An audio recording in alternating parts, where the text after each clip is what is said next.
മക്കളെ റിപ്പീറ്റ് ചെയ്യുമ്പോൾ എന്നുള്ള നമ്മുടെ ഒരു വീഡിയോ സീരീസിൽ ഉള്ള സാധനമാണ്. പക്ഷേ നമുക്ക് ഏറ്റവും കൂടുതൽ ആൾക്കാർ ഏറ്റവും കൂടുതൽ വില്ലനായിട്ട് കാണുന്ന സാധനമാണ് ഫിസിക്സ്.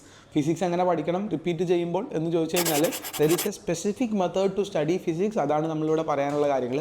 അപ്പോൾ ഞാനൊരു പണി ചെയ്യാം, ഞാനിതൊരു ഡീറ്റെയിൽ ആയിട്ടുള്ള ലൈവ് സെഷനായിട്ട് സാധനങ്ങളായിട്ട് നിങ്ങൾക്ക് ചെയ്തു തരാൻ ഉദ്ദേശിക്കുന്ന സാധനമാണ്.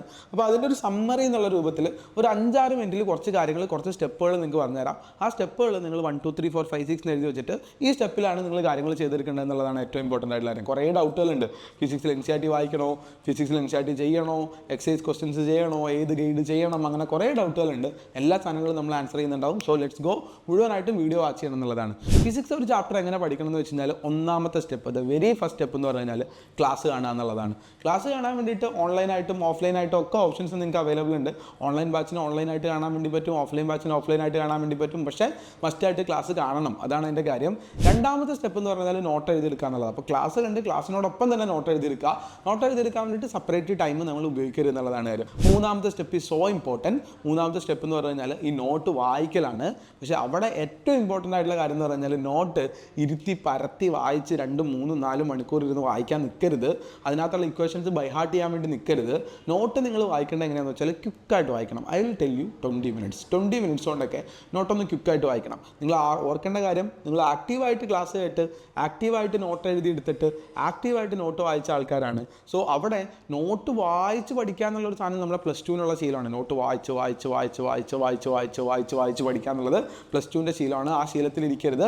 അതാണ് നിങ്ങൾ ഫിസിക്സിൽ മിക്കവാറും ആളുകൾ ചെയ്യുന്ന ഏറ്റവും വലിയ മണ്ടത്തരം എന്ന് പറയുന്നത്. ഇനിയിപ്പോൾ ഞാൻ ചോദിക്കാം, റിപ്പീറ്റേഴ്സൊക്കെ ആയിട്ടുള്ള ആൾക്കാരാണെന്ന് വിചാരിച്ചോ, അവർക്ക് ക്ലാസ് ആണ് നോട്ട് എഴുതുകയും ചെയ്യേണ്ട ആവശ്യം ശരിക്കില്ല. നിങ്ങൾ കഴിഞ്ഞ വർഷമൊക്കെ കണ്ടിട്ടുള്ള ക്ലാസ്സും അതിൻ്റെ നോട്ടും നിങ്ങളുടെ കയ്യിലുണ്ടെങ്കിൽ നിങ്ങൾ ഈ നോട്ട് വായന മുതൽ അങ്ങോട്ടേക്ക് തുടങ്ങിയാൽ മതിയാവും എന്നുള്ള കാര്യം ജസ്റ്റ് ഓർമ്മിപ്പിക്കുക. ഇപ്പോൾ നോട്ടൊന്ന് ക്വിക്കായിട്ട് വായിച്ചു. What is the fourth step? Fourth step എന്ന് പറഞ്ഞു കഴിഞ്ഞാൽ നിങ്ങളുടെ മുന്നിലിരിക്കുന്ന ഒരു ചെറിയ പേപ്പർ എടുക്കുക. അപ്പോൾ ഇതാ എൻ്റെ കയ്യിലുണ്ട് ഒരു ചെറിയ പേപ്പർ. ഇതുപോലത്തെ ഒരു ചെറിയ പേപ്പർ കയ്യിലേക്ക് എടുക്കുക.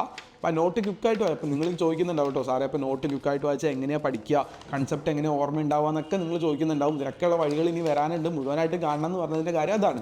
ഒരു പേപ്പർ എടുക്കുക. പേപ്പർ എടുത്തിട്ട് നമ്മുടെ നോട്ട് തുറന്ന് ആ നോട്ടിൽ പ്രധാനമായിട്ടും എഴുതിയിട്ടുള്ള ഇക്വേഷൻസ്, പ്രധാനമായിട്ട് എഴുതിയിട്ടുള്ള പോയിൻറ്റ്സ് അതിങ്ങനെ 1 2 3 4 എന്ന് പറഞ്ഞിട്ട് ഈ പേപ്പറിലേക്ക് ഇങ്ങനെ എഴുതി വയ്ക്കുക.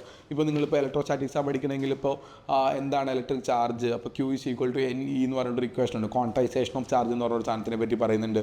Positive charge, negative charge, charging methods എന്നൊക്കെ പറഞ്ഞാൽ ചെറിയ ഹെഡിങ്ങൾ മാത്രമേ ഉണ്ടാവുള്ളൂ. അത് മാത്രം ഒന്ന് എടുത്ത് എഴുതി വെക്കുക. പിന്നെ വെച്ചാൽ ഫോഴ്സ് ആക്ടിങ് ബിറ്റ്വീൻ ചാർജസ് എന്ന് പറഞ്ഞിട്ട് F = Q1 Q2/A K × Q1 Q2/R² എന്നൊരു ഇക്വേഷൻ എഴുതാനുണ്ടാവും. പിന്നെ ഇലക്ട്രിക് ഫീൽഡിനെ പറ്റി പറയുന്നുണ്ടാവും. അപ്പോൾ അതിൻ്റെ 2 പ്രോപ്പർട്ടീനെ പറ്റി പറയുന്നുണ്ട്. ജസ്റ്റ് മെൻഷൻ ചെയ്ത് വെക്കുക. ജസ്റ്റ് ഒരു തുണ്ട് പേപ്പർ, റഫ് ഷീറ്റ് മതി, ഭംഗിയിലൊന്നും എഴുതേണ്ട, വെറുതെ എഴുതിയാൽ മതി. ഇങ്ങനത്തെ ഒരു സാധനം നമ്മൾ സെറ്റ് ചെയ്ത് വെച്ചിട്ട് മക്കളെ, യു ഹാവ് ടു അണ്ടർസ്റ്റാൻഡ്, ഇതിവിടെ വെക്കുക. ഈ പേപ്പർ എടുത്തിട്ട് നമ്മൾ എന്ത് ചെയ്യുക, നമ്മുടെ നേരെ മുന്നിലുള്ള എവിടെയെങ്കിലും ഒരു സ്ഥലത്ത് നമുക്ക് കാണാവുന്ന രൂപത്തിൽ പേപ്പർ ഇങ്ങനെ വെക്കുക. അപ്പോൾ ഞാൻ എന്താ, എൻ്റെ മുന്നിലുള്ള ഈ ഒരു കലണ്ടർ ഉണ്ട്, ഈ കലണ്ടറിൽ ചാരിയിട്ട് കാണാവുന്ന രൂപത്തിൽ ഈ പേപ്പർ ഇവിടെ എടുത്ത് വെച്ചു. ഇനി എനിക്ക് എന്താ ചെയ്യാനുള്ളത്, ഞാൻ എഴുതിയ നോട്ടുണ്ട്. ഈ നോട്ട് എടുത്തിട്ട് തുറക്കുക. ഈ നോട്ട് തുറന്നിട്ട് അതും എൻ്റെ മുന്നിൽ നേരെ ഇങ്ങനെ തുറന്ന് വെക്കുക. ഇപ്പോൾ ഞാൻ എഴുതി വെച്ചിട്ടുള്ള ഒരു സമ്മറി, ഞാനൊരു റഫായിട്ട് ഉണ്ടാക്കിയ സമ്മറിയും തുറന്ന് വെച്ചു, നോട്ടും തുറന്ന് വെച്ചു. ഇനി ഞാൻ തുറക്കേണ്ട സാധനം എന്താണെന്ന് അറിയോ? ഇനി തുറക്കേണ്ട സാധനം നമ്മുടെ മെറ്റീരിയൽ എടുക്കുക. നേരെ മെറ്റീരിയൽ എടുക്കുക. മെറ്റീരിയലിനകത്ത് കുറച്ച് ക്വസ്റ്റ്യൻസ് ഉണ്ടാവും.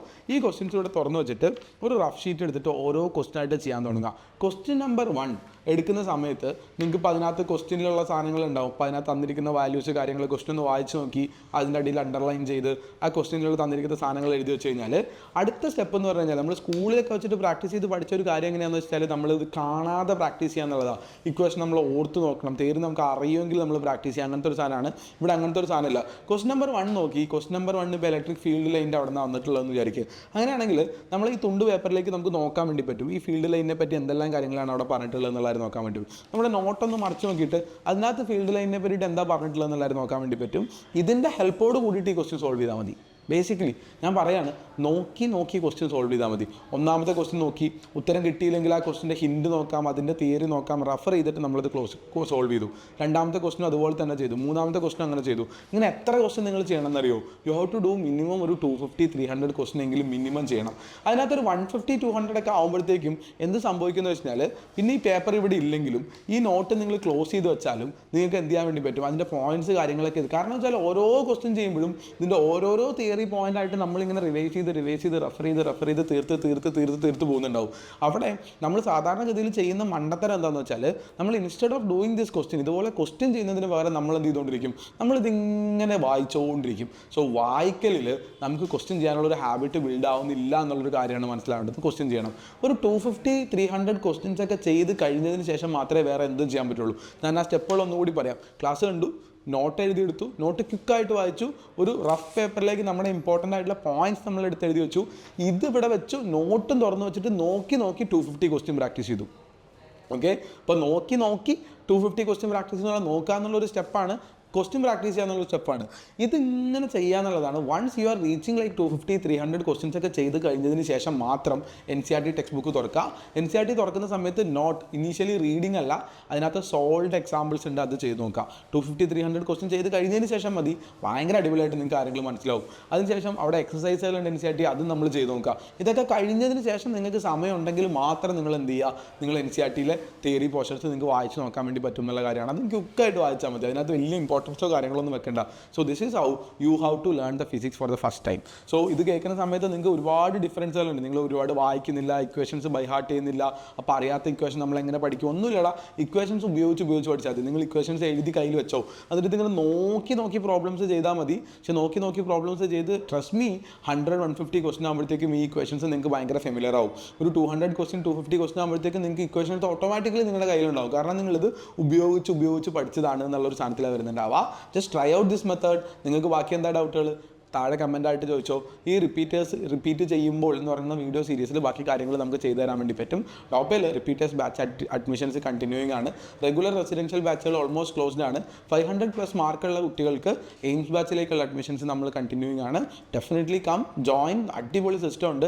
റെഗുലറായിട്ട് നിങ്ങൾക്ക് ഇൻസ്ട്രക്ഷൻസ് തരും പഠിക്കുന്ന രൂപത്തിൽ. അടിപൊളിയായിട്ട് നമുക്ക് നീറ്റ് ക്രാക്ക് ചെയ്തെടുക്കാനും പറ്റുന്നുണ്ടാവും. So see you at DOPA residential repeaters campuses. അതുപോലെ ഡോപ്പ ഓൺലൈൻ ക്യാമ്പസിൽ നിങ്ങൾക്ക് നമ്മൾ ഡയറക്റ്റ്ലി നിങ്ങൾക്ക് മീറ്റ് ചെയ്യാൻ വേണ്ടി പറ്റും. പിന്നീട് നിങ്ങളുടെ ഡൗട്ടുകൾ കമൻറ്റ് ചെയ്തോ. അടുത്ത വീഡിയോയിൽ കാണാം. ചാനൽ സബ്സ്ക്രൈബ് ചെയ്ത് വെക്കുന്നവരെ ആലോചിച്ചോ.